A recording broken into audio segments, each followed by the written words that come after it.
Street cred sports. Street cred sports. I'm crossing over. I'm Euro stepping. Hello, this is Keenan of Street Cred Sports Training, and welcome to another episode of Time to Ball. What I have today is a special treat. What we were able to do was get a few different people to talk about travel ball. It's always concern that I get a lot of questions and concerns and frustration from parents who are playing on various teams. So I was able to get in touch with Groth, who is a very dear friend of mine. We were talking about different stuff, and he was able to get a few people on, actually more than a few. So what you're gonna hear is sort of like a group. I don't want to call it a group call. It was an episode of the podcast that I had, but we had multiple people on. Unfortunately, because of my inexperience in hosting and not knowing how many people were going to be on, I had to cut a few parts back because of feedback, and the feedback was a little bit hard to allow people to listen to the message. So unfortunately, the entire I would say chat, conference call is not on. But I got I think I got about 75 to 80%, if not a little bit more, where you can actually hear people. There might be a feedback here and there, but then it goes out. So my apologies. And I will have these people on again, because there was so much wealth of knowledge from all of the people involved. We had scouts.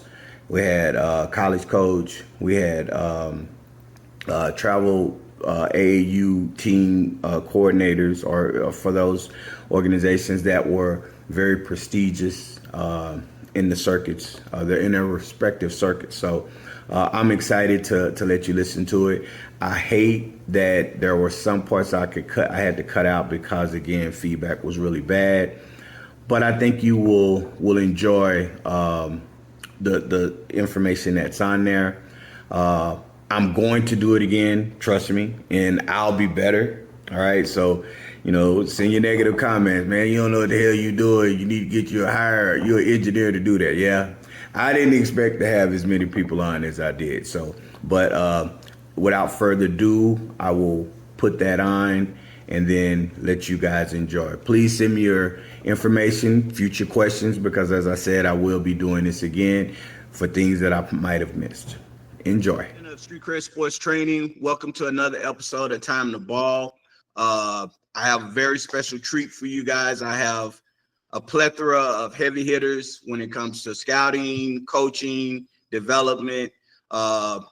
Instead of me trying to mess everyone's intro up, I'm going to let Chad do the intro for everyone, since he knows everyone. And we're just going to talk about travel ball and the experiences and different things that we hope you can meet what you need to know. All right, Chad, let us know. Chad, AreaCodesBasketball. Been doing it for 3 decades, and started off with the Timberwolves is in lower position, what I say, which gated me to a position with the Harlem Globetrotters. And then after 14 years, I ventured on into scouting camps and being a liaison to college coaches and other scouts and coaches in the business, trying to help people elevate. Look, see, this is your thing, so I want you to, kind of spearhead our conversation, and then everybody can just jump in, as they see fit with information. You got to unmute it, though.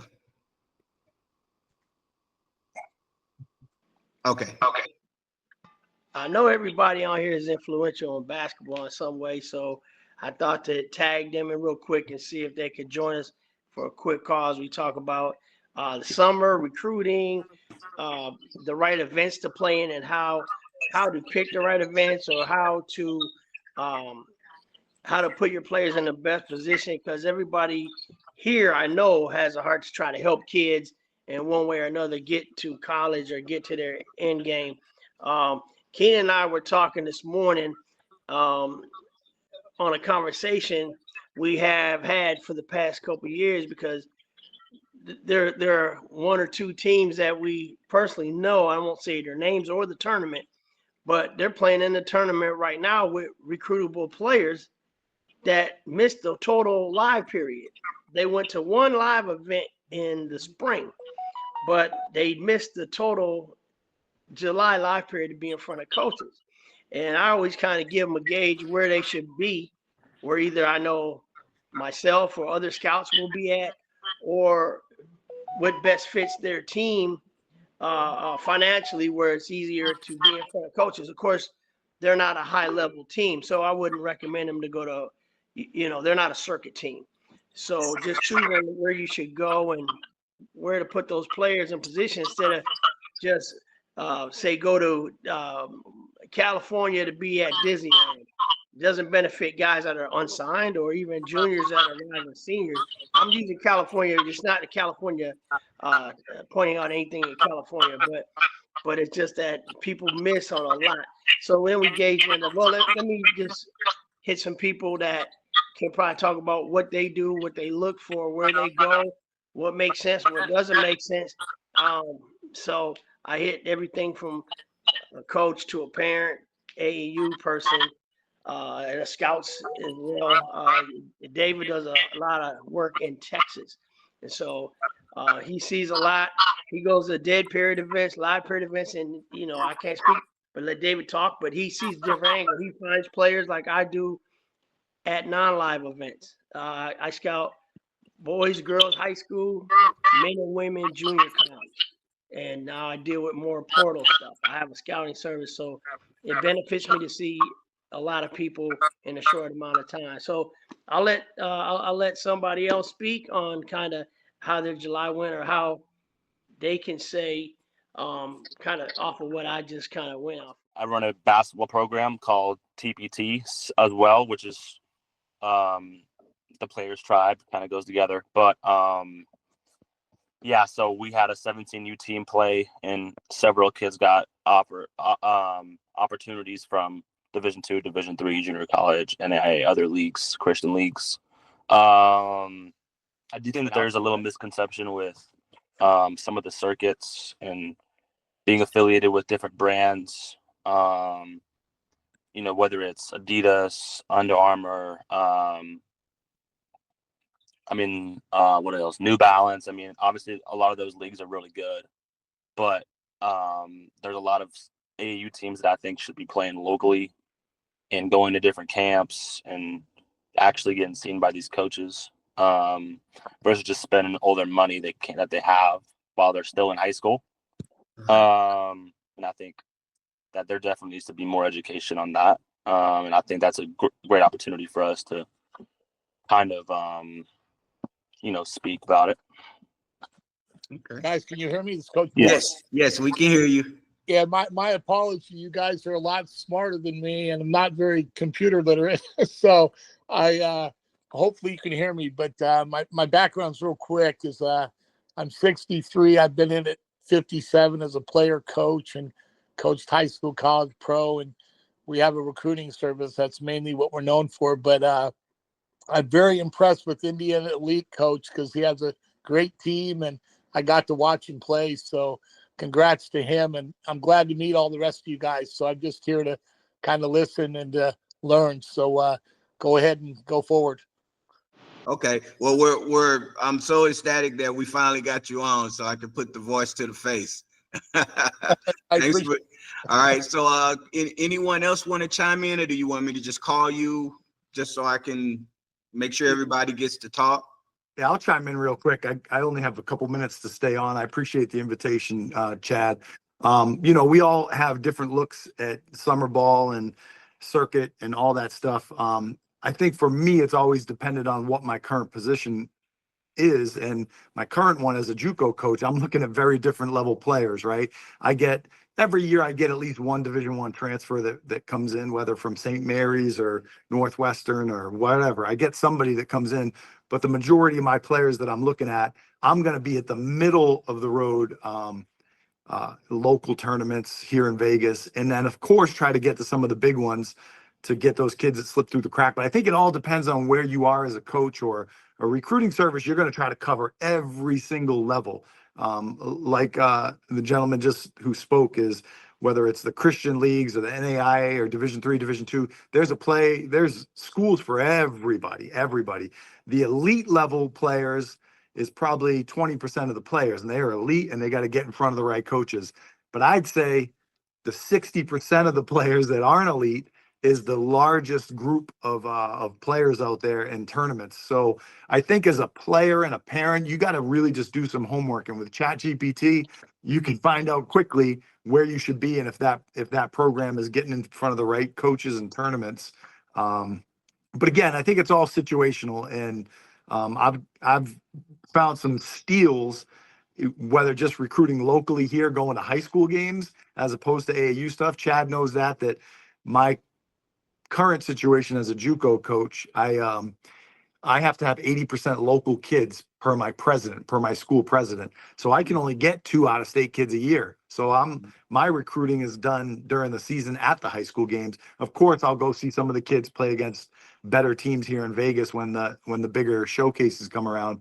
But I think everybody's situation is different as far as coaches, what they're looking for. But yeah, I think it's a huge topic, and doing your homework and getting some good feedback from former players is a good way to get on the right program. But I appreciate you guys. I'm going to hang on for a couple minutes and listen in. Chad, thanks for Chad, this is a great topic. I mean, there's a lot to unpack here.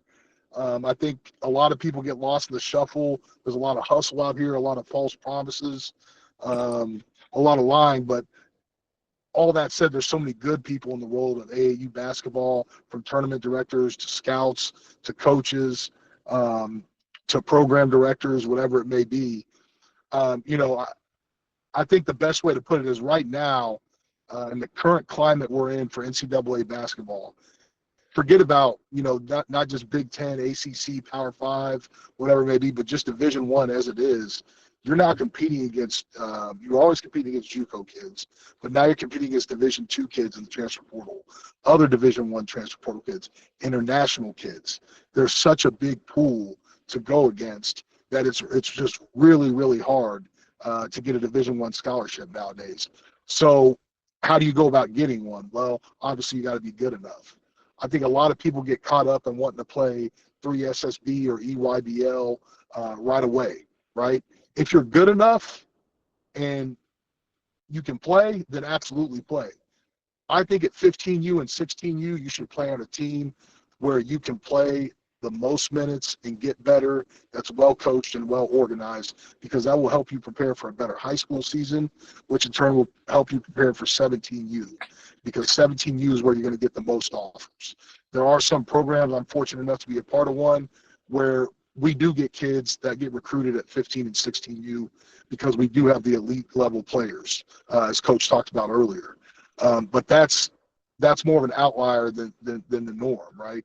So even if you look at our teams, our 17U team this year, they won the Adidas tournament out in LA 3 days ago, and we're in the Final Four in Rock Hill. There's a couple of kids on that team that were not even playing on a circuit a few years ago or even last year. People get better, people develop, their bodies change, and I think that's what people need to be cognitive of, parents need to be cognitive of, is that you need to go where you can play and develop and become the best you can be, so when you do get that opportunity at 17U, you'll be able to capitalize on it. And don't go to a team where, just because it is on a circuit, oh, I'm going to go play on that team. If they're not going to play you, what's the point, right? Yes, basketball is a team game, but also there's some individual stuff to this, because you are trying to get a scholarship at the next level. So you do need to be on the court to produce. So if you're not going to be playing half a game, what's the point of playing? Go somewhere where you got a chance to go out there and play. And let's just be honest about it. There are going to be kids. There were kids before that were going to be looked over. Now that's going to happen a lot. if you get a chance to go play NAIA basketball, especially here in the state of Indiana and in this area where the NAIA level of basketball is so good, or you get a chance to play Division II basketball, go take it because they're going to pay for your education. And you're going to get a chance to transfer to Division I after you've proven it at that level against good college basketball competition. So there's many different paths. Everyone runs their own race. And I think, Kat, I think it's just a terrific topic to talk about, because educating parents and kids on how to get to the next level is what matters, right?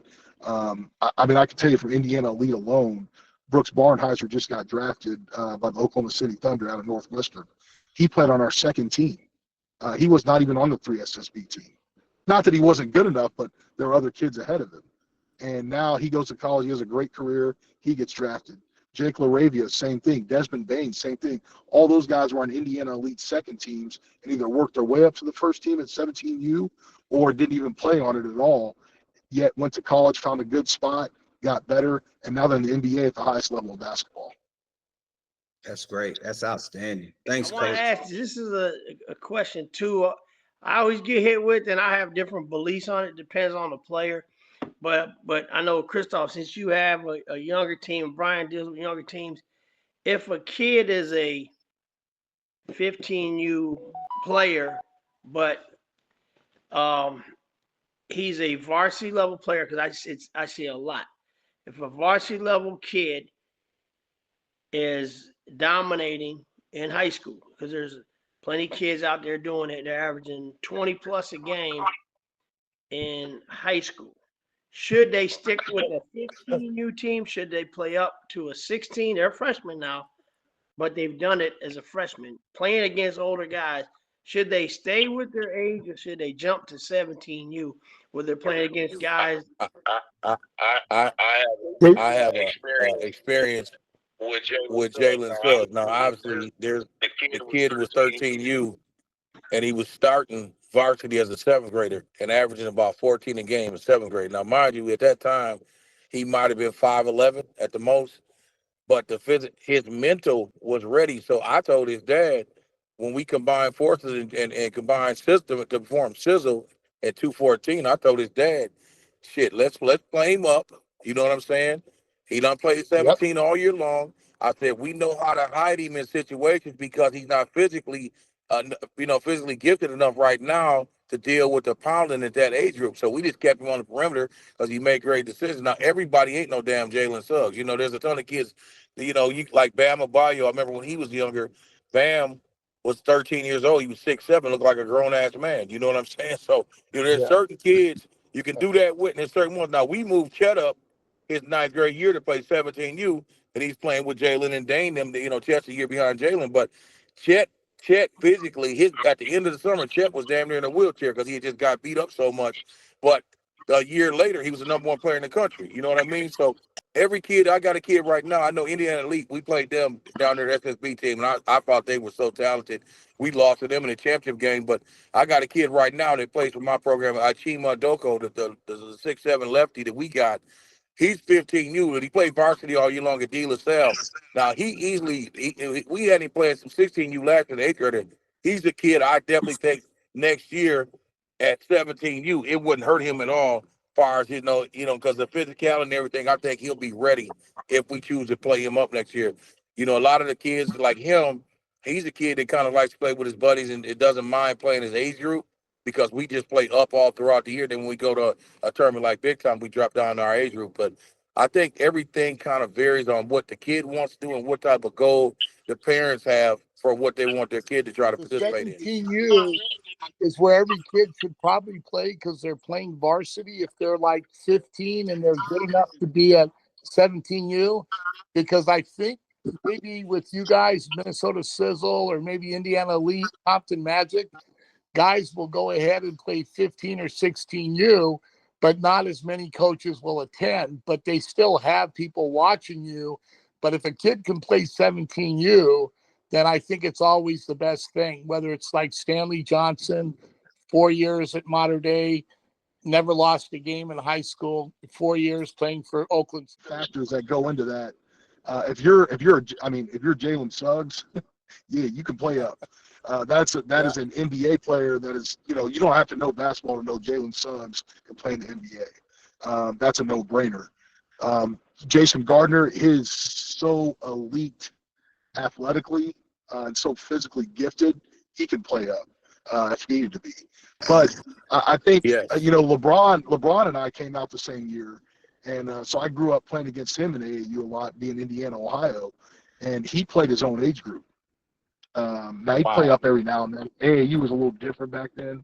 And he played now up here and there, but he played his own age group. And now that helped with the ranking too.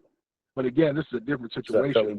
That's a kid that it's not going to matter what he does. His talent's undeniable. I do think in terms of recruiting, if you are good enough to play up and you're good enough to play on E3 or under, and the team will play you minutes and you can do it, absolutely. There's some kids out there doing that right now. But in Jason Gardner's case, it hasn't hurt his recruitment not playing up. But I do think it's completely situational, and I think each kid, each parent, and each coach / program probably has to evaluate that separately. And I say this: if you have a history of having players that are elite like you guys and us, that's one of the big things. Like, we were the only team on Adidas Gold, and when we played in Iowa this year, we were the only team in 15, 16, and 17 that had D1 coaches at our games. We're the only ones. Yeah. And we got the Chima Doko kid. He got Power 5 off Arizona State right now. They played against you guys last week, and he's got like 3 or 4 other high, he mid-major. I think K-State's going to offer him this week, and probably Gonzaga, because Gonzaga obviously has a history of recruiting Sizzle kids. And I say that humbly, right. but I'm just saying, if you have coaches, relationships like you guys got and we got, I don't give a damn who they are. They're going to come and send somebody. If they ain't doing it but watching you on Baller TV, they're going to watch your team just to see who's the next one or two you got, like Gardner and Adoko. You know what I'm saying? Yeah, absolutely. Absolutely. I mean, there's another kid, Chad, who you guys saw. Brian, you saw Cooper Zachary, who's Jason Gardner's high school teammate. I mean, that kid is incredible. He's 5'10", and people talk about his size, but he can get away. He could get away with playing up if he had to as well. He's just so ultra skilled at basketball, and he's such a good basketball player. Yes. And so it's again, and on the team with Indiana Elite that they have with 17U, any misconceptions about his height or that being a concern because of that 17U team's talent, he would have been able to go there and fit right in, and I don't think that would have been much of a concern. But maybe other teams is different, So it's, I think, again, situational, right? Well, his big thing was he can also shoot it from the exit sign, right? So, so he has unlimited range. And, I always tell people when I watch you guys play, a lot of fun. I'm old, right? But, I tell people it's fun to watch guys like you because you can coach, but also the guys got special gifts that not many kids have. So, all those kids on Indiana Elite definitely could have played up that I saw, and it's all good because you guys had 2 great teams. So, I mean, it's kind of like, well, you guys are fortunate to have that because some only have like a grade 15. Another team might only have a grade 17, but, but it was fun to watch. Yeah. No, I agree. Thank you for saying that. Yeah. There's a lot of, kind of going back to the topic at hand, over the years here in Indiana, there's been a lot of really good independent teams that have had a lot of good players. Like Xavier Booker, he did not play on a circuit. Now again, he played for he played for George Hill. Now he's 6'10". So coaches aren't going to miss him. But there's Garway Duwall also playing on that team, who's at Seton Hall. There's just been a lot of good. Illinois has some. Ohio has some independent teams that as a parent you need to do your research on and find out, because these independent teams, while they're not necessarily going to give you the same platform, they've got guys that can play, and they've got coaches that have set players to the next level, and they can help you. And I think the mindset of I got to play a circuit. I got to play a circuit. You know, I can't. It's. I'm not going to sit here and tell you it's overrated because it's not, especially today. But there are other paths to playing college basketball. I have a question. What? Oh, go ahead, Mr. Martin. Yeah, I was going to say one thing that I respect too. You guys play really well together. Like Utah, for example, Evergrade's a friend of mine. He played at UNLV, and they lost you guys, I think, in the championship. And very good coach, and a good example that guys are coached very well outside of California a lot, because in California they have the most players. It's so big. The problem is it's become saturated. So too many teams. Too many, kids playing on different teams. So I think today parents are big into playing time versus maybe being on the best team. Like years ago, maybe SCA out here, Pat Parrott just passed away. They had 10 NBA type guys or, that type of thing. Whereas now the parents want to be able to be in that top 8 in rotation, because in AU club, you just can't get more than 10 kids in a game. It's very difficult. So kudos to you guys, because I think you practice, you coach them up, and that's a big difference between everyone. Because we've only won one AAU championship. That was at the Kingwood in I think 2010, type of thing. And we had 10 NBA guys / Division I players. Nowadays, those days are gone. So you guys are really good. And, again, like when I watched Indiana Elite, Minnesota Sizzle, very well coached. So kudos. Thank you. Yeah, I appreciate it, guys. I have a question. So I'm sorry. I'm gonna pose this question to you guys, to the panel, because it's something that parents will complain about to me in regards to the teams. The question I have is, how transparent are you when you have your organizations, when you start your tryouts, when you get everyone in and you're going to explain to them how it works? How transparent are you with letting the kids and parents know at the beginning which ones are probably going to play and which ones aren't? And here's why. I had a parent, I told them you shouldn't have your child on the travel team. They disregarded it. They didn't play much in the local city leagues. So I explained to them, if you don't play in the local city leagues, what makes you think you're going to play away? Okay, so they went all the way, I think it was to Kentucky for a tournament. They played maybe 1 minute. Then they were upset. I explained to them, see previous conversation. They remembered it. And what I explained to them is that you sometimes have to ask questions, but some parents don't know because they've never played sports. They might just have a kid that's talented. So how transparent are you in your organizations with letting parents know from the get-go so there's no, confusion? Who wants to start? I mean, can I start or no? Yes, sir. Yeah, Okay, ahead. so Please, I want to hear what everybody else has to say. Yeah. No, you guys go ahead, because you guys say it, then I'm going to be last. Go ahead. You guys talk first. Go ahead. Yeah. Well, I'll be honest, man. I'm big on not screwing kids over. I mean, I've had some hell of athletes in my program that have just got scholarships in the AAU and got screwed on the level of high school teams. You know what I'm saying? Like, Yep. literally, you guys know there's a lot of kids that literally you could just put an AAU team together and they can never play there. They don't got to play a game of high school. You know what I'm saying? And still get scholarships. I give you the best example. The kid that played against Indiana Elite that plays for us, that Adoko kid that's really good, the lefty, right? Now that's Alan Anderson's high school coach. His high school coach played him very limited minutes. Now, mind you, he played on the senior dominant team, and he was the most talented kid on the team. For whatever reason, he kind of got the Michael Jordan law with his high school coach this year, his sophomore year, so his freshman year. So he didn't play. He plays with me, and he picks up more offers than anybody in the program, more offers than anybody in the upper class. So you have some kids that let's be honest, there's some kids that there's some favors because their parents may have money, or they got a special part, special place in your heart, and you want to put that kid on the team, and he's just a good teammate.